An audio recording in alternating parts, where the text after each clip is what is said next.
Porque na Câmara dos Deputados, todas as pessoas sabem que quem movimenta um processo de perseguição contra mim, que não é de hoje, é o senhor Arthur Lira, que não tolera que um parlamentar formule, reforce Felipe Neto, que algumas pessoas se surpreenderam, mas por que ele está entre as testemunhas arroladas? Que tem um processo também do presidente da Câmara tentando intimidá-lo judicialmente. Em retaliação a uma cobrança que eu fiz no plenário, no dia seguinte, ele corta a escolta. E aí o que tem a ver o senhor Arthur Lira, então, com isso? Eu passo a ter informações de que esse não é um método que ele usa exclusivamente comigo, do eventual assédio do delegado da Polícia Federal.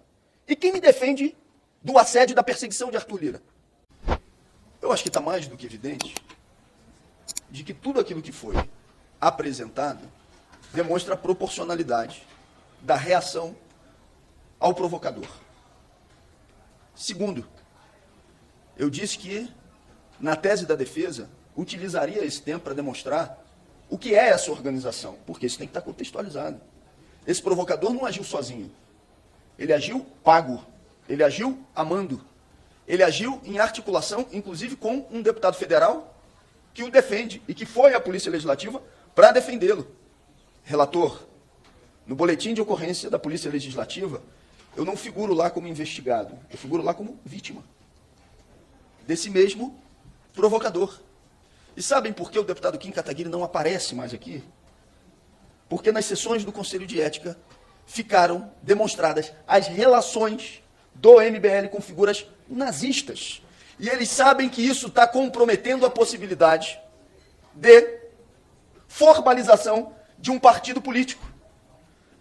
Sabe, desde aquelas revelações, quantas vezes mais eles falaram sobre a minha pessoa, sobre mim, nas redes deles? Nenhuma, relator, nenhuma. Até que aquela audiência aqui acontecesse, eles falavam o tempo inteiro, toda semana, pressionando por um processo de cassação.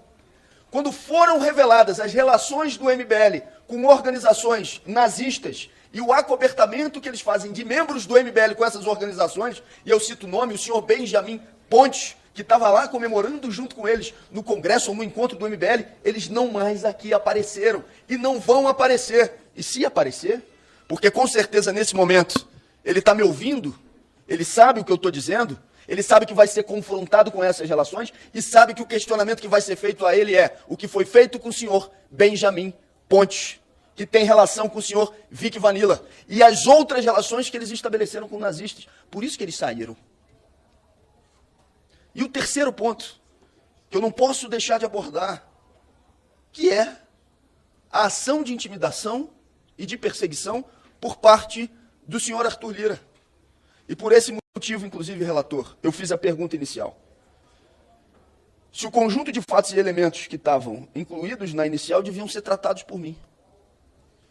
E a inicial e a reafirmação de não oitiva do deputado Kim Kataguiri cita nominalmente o meu enfrentamento ao deputado Arthur Lira. Isso não começou hoje. Isso já vem de bastante tempo. Isso começa de maneira mais intensa quando eu pergunto para ele, no plenário da Câmara dos Deputados, se ele não tinha vergonha de colocar em votação um projeto de privatização da Petrobras por maioria simples. E fiz isso depois dele anunciar que o faria numa reunião do Colégio de Líderes. A partir de então, o senhor Arthur Lira persegue o mandato de maneira sistemática. No dia seguinte, o PL entra com uma representação pedindo a cassação do mandato. Depois disso, porque eu cobro a inexistência de acesso livre às galerias da Câmara, e Sâmia falou sobre isso já aqui no Conselho, ele corta a escolta, que tinha uma orientação de segurança de Sâmia, depois da execução do assassinato do meu cunhado. Em retaliação a uma cobrança que eu fiz no plenário, no dia seguinte, ele corta a escolta. E aí o que tem a ver o senhor Arthur Lira, então, com isso? Eu passo a ter informações de que esse não é um método que ele usa exclusivamente comigo de silenciamento. E por isso era fundamental que a gente ouvisse aqui as outras 4 testemunhas.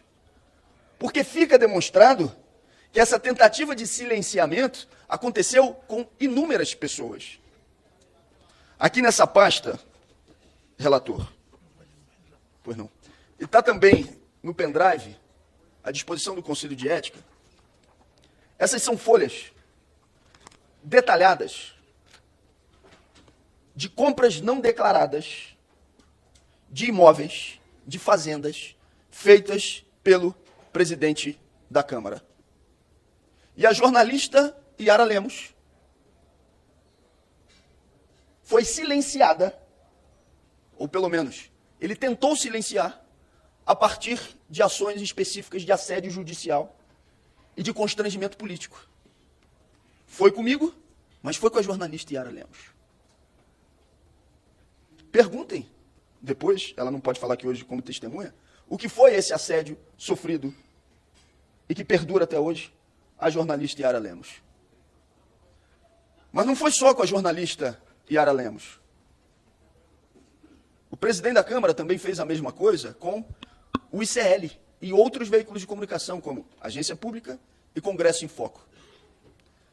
Por conta do ICL ter se disponibilizado, Berna, a ouvir a ex-esposa de Arthur Lira, numa série de denúncias que ela apresentava, foi solicitada uma multa que impede o ICL de falar sobre o assunto, sabe de quanto? De R$300 mil.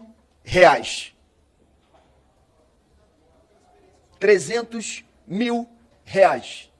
E com uma tentativa de apagar as declarações que tinham sido dadas por sua ex-esposa, Juliane Lins.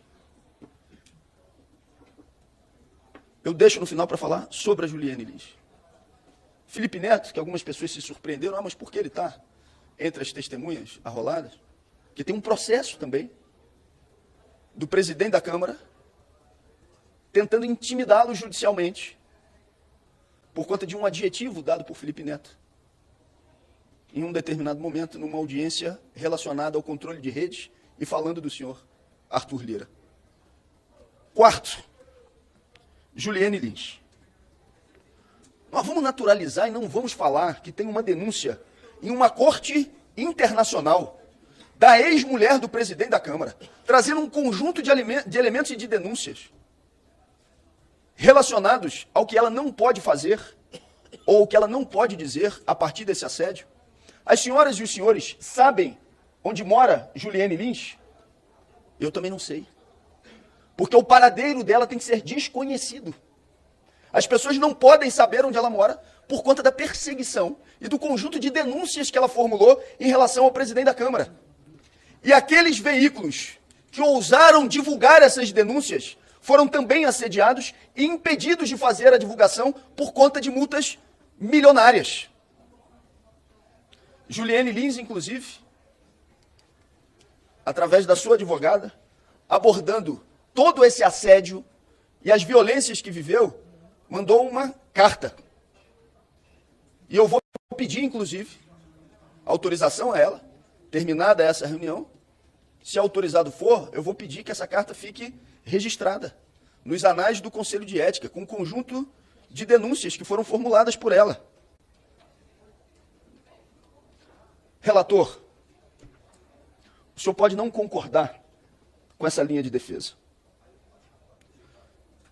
mas o senhor não pode impedir, e nem ninguém pode impedir, que eu a apresente.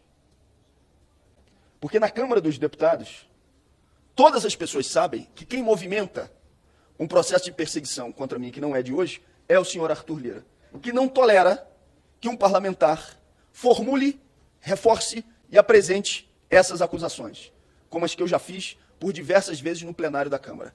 A ironia do destino é que o presidente da Câmara orienta 2 deputados federais, entre eles o deputado do Partido Novo, a não prestarem depoimento à Polícia Federal.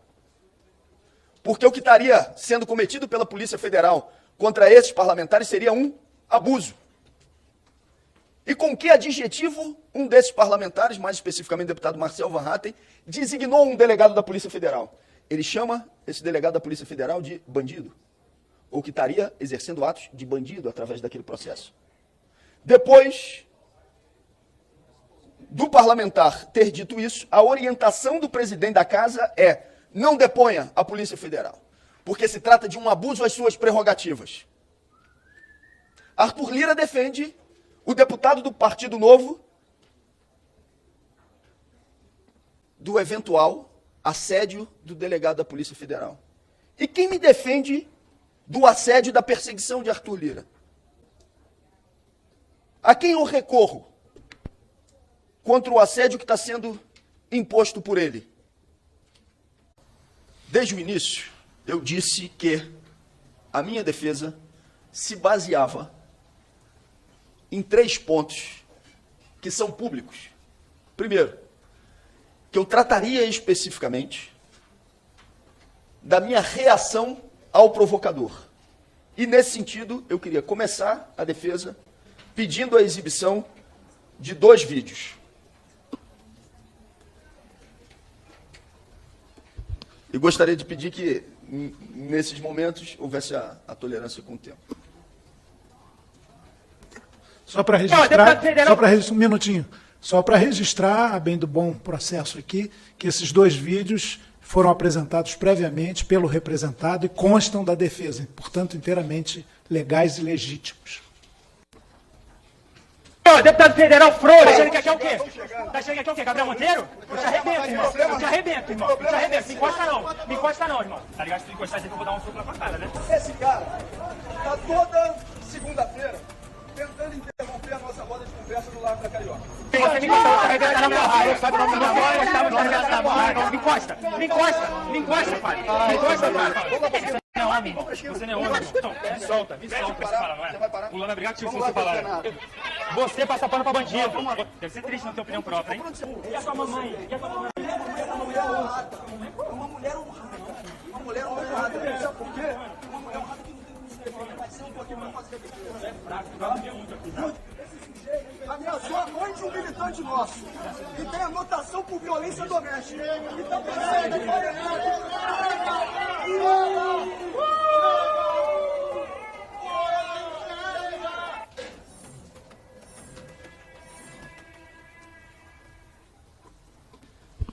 o vídeo teve algum problema no áudio que não ficou sincronizado, mas eu acho que ficou bem evidente. Assim.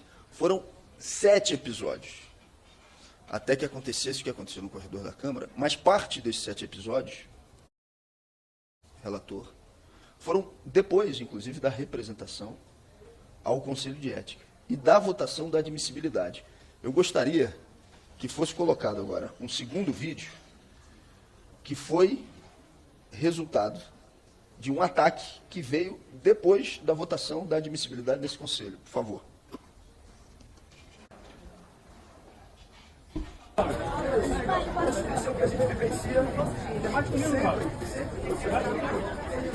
Eu vou continuar fazendo o quê?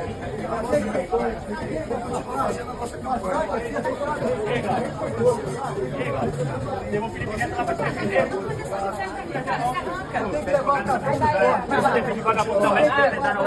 Vou continuar a nossa campanha. Aceita Clarice. Com licença, aceita Defendeu quem defendeu o Oeste. Não quero saber. Meu irmão, quer trabalhar.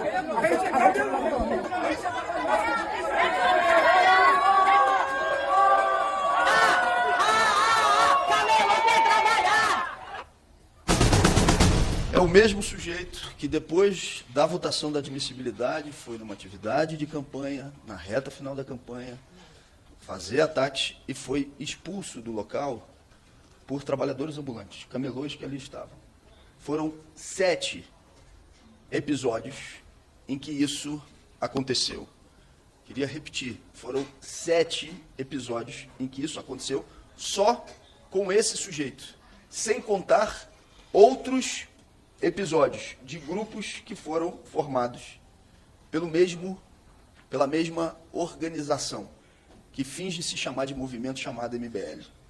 Do canal, tudo bem com vocês? Então, galera, passando aqui para agradecer vocês aí, os 80 mil inscritos aí, né? Estamos próximo da nossa meta aí de 100 mil, né? A gente tinha projetado aí para 2025, né? Lá para fevereiro ou março, mas do jeito que tá indo aí o canal ganhando 6 mil inscritos por mês, acho que pode ser que a gente no final do ano a gente consiga a nossa marca dos 100 mil. E voltando aí para agradecer também vocês pela essa audiência que vocês estão dando para nós aí, beleza? O canal tá crescendo muito, de março para cá, o canal cresceu mais de 500%. Então, isso tudo eu devo a vocês, beleza? E ao nosso trabalho aí nos vídeos curtos. E agora estamos ingressando nos vídeos longos. Espero que vocês gostem aí. Um abraço, vamos embora.